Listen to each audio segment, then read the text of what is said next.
Hello दोस्तों, तो 9 नवंबर को मैं फाइनली जो है नॉर्थ ईस्ट शिफ्ट कर रहा हूँ और 4 मेन प्रोजेक्ट्स में जो है मैं काम करूंगा और इन प्रोजेक्ट्स में आप एज एन इन्वेस्टर और पार्टनर जुड़ सकते हैं मेरे साथ, तो आपकी कोऑपरेशन की आशा रहेगी। हेलो दोस्तों, तो ये जो बेसिकली एक अपसेटिंग न्यूज़ है कि 8 एक्स नेवी ऑफिसर को डेथ सेंटेंस दिया गया है कतर में।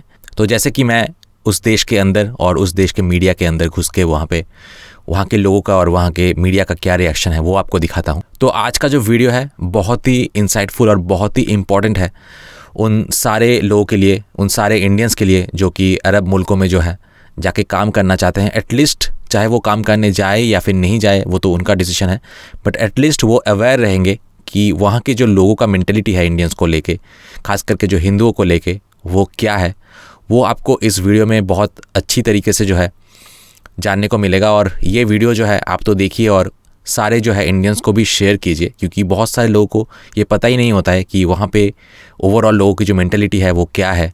इसीलिए छोटे से छोटे ऑफेंस में भी जो है बड़े से बड़े जो है फैसला और बड़े से बड़े जो है पनिशमेंट जो है उन लोगों को दिया जाता है, क्योंकि ओवरऑल उनके देश के सरकार को ऑफ कोर्स जो है इंडियन एम्प्लॉयज़ चाहिए देश के तरक्की के लिए, but at the same time कुछ भी चीज़ हो वो अपने जो है रिवेंज बेसिकली हिंदुओं के अगेंस्ट लेने से बिल्कुल भी कतराते नहीं है। बहुत सारे कमेंट्स को जो है मैंने रिप्लाई देना स्टार्ट किया था, बट फिर मैंने देखा कि जब 90% कमेंट्स ही जो है इस टाइप के ही है तो किसको मैं जो है रिप्लाई दूँ। सारे लोगों को तो रिप्लाई नहीं दे सकता, बट एटलीस्ट मैं इन्फॉर्मेशन जो है आपको दे सकता हूँ। तो इस वीडियो का कमेंट सेक्शन ज़रूर देखिएगा। तो चलिए वीडियो शुरू करते हैं।